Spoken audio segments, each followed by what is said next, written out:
So Ben and I were in Hawaii and we saw this big swell in the southern Atlantic. And for us to fly from Hawaii all the way to South Africa is one of the farthest trips. It's halfway across the world, then it's down to the bottom. So to time a swell and go all the way there, a lot of times by the time you get to New York or by the time you get to Europe to make your next connection, the winds have changed, the swell has downgraded or upgraded. It's one of those things where you almost just gotta go and hope that the swell is gonna be good, or hope that another swell behind it materializes and you get a bigger and better swell. How's your seat, bro? Joey says, booze. Heaps of room. Only 15 hours, it's alright.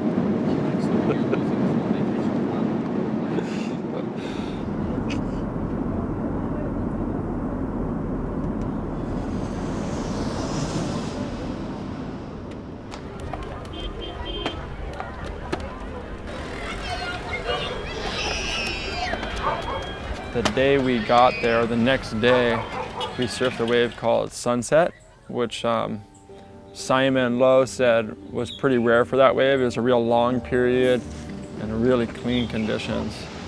Yeah, so Sunset is a really, really good wave that's just opposite the bay from Dungeons. It's in a little place called Komiki. And Komiki is just kind of a small little town, but it's such a beautiful place, and that wave is just amazing.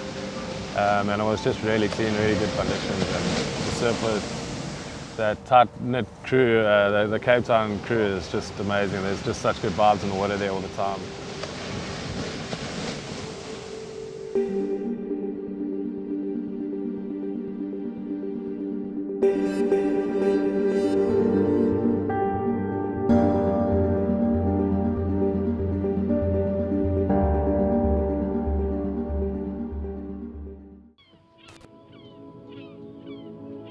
Dungeon's not a perfect wave. Dungeons is, you never know what you're going to get there. I mean, you can have the easiest drop of your life or the worst beating of your life, but when you're paddling for the wave, you don't know what's going to happen. You know, that's Dungeons.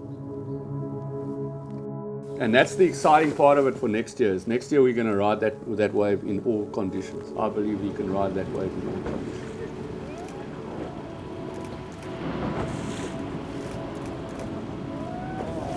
You've got a very good day. Well, not in terms of size, but in terms of wave quality. Because like normally you will, if you get 2 or 3 or 4 or 5 waves in a day, you'll be really happy. And I think that day everybody got 10, 15 waves or whatever, you know.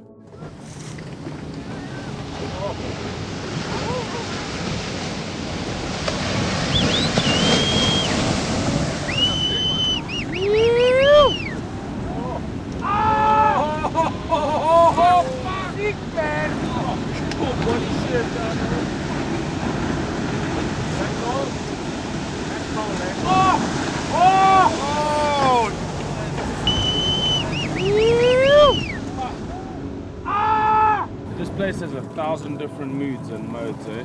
It's so dependent on the swell direction, especially with that structure out there as to how it bends, and as I say, where that refraction is going to focus, you know?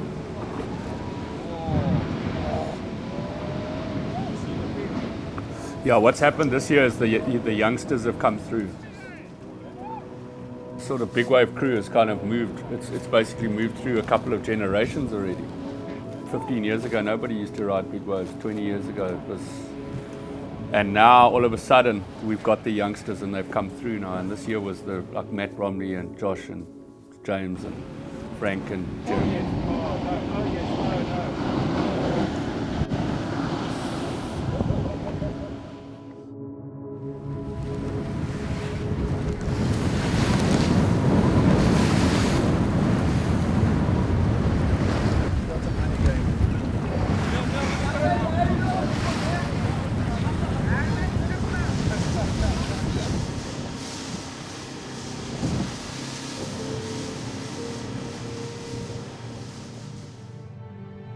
Another swell formed on the maps, and it wasn't quite as big as the first one, but it was pretty big and it was a lot closer to the continent, and there was a lot of wind in the area we were in Cape Town. It looked like Dungeons was going to be on shore, and sunset looked really stormy. So it looked a lot better for up the coast in Namibia, that long left everyone's heard about. And I'd always wanted to go up there.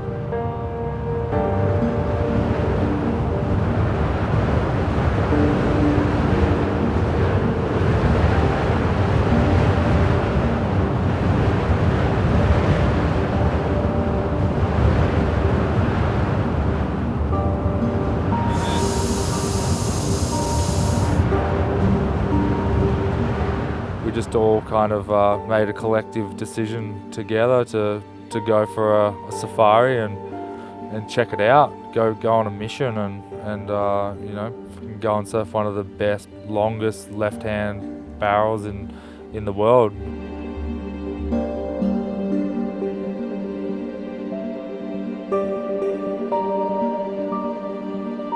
Just to see it, just to see that whole sandbar set up and to see the potential, it feeds the hunger to, like, you know, like that's what we're after. We're after the journey and the search, and you know, we still got plenty of good long waves and had a ball in the process.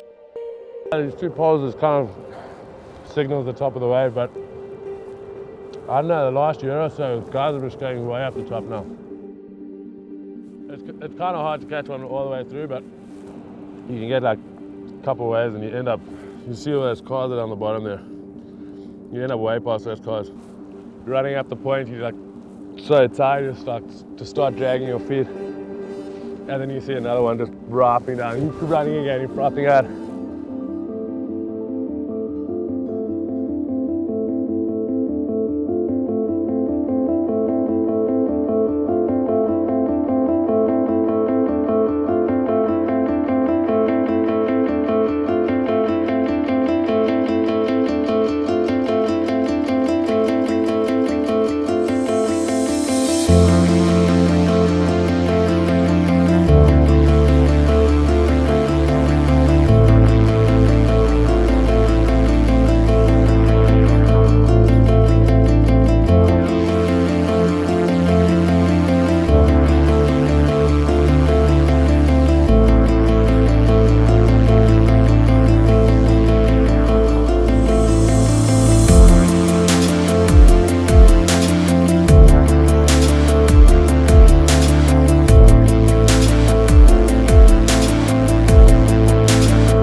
You know, we're all putting our lives on the line most of the time, and you know, to be able to have a laugh at your wipeouts, or you know, getting caught inside, or talking about the bombs that you got, have some beers and have a barbecue and talk a bit of shit and relive those moments that, you know, go by so quick.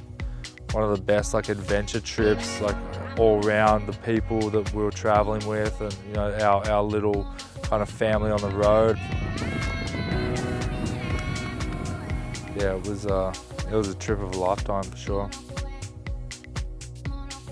Kohl, it's Kimmy and the crew here. We've got a couple of Dutch girls. I want you to come say hello, girls. You should come. Yeah, come, say hello to. Come. I'm saying What's up, Kohl? Come on, Kohl. I'll see you on Aces and Spades, bro. Call me or like Up, bro. just get a car ride or whatever, call or whatever. Message me if you want me to pick you up, okay?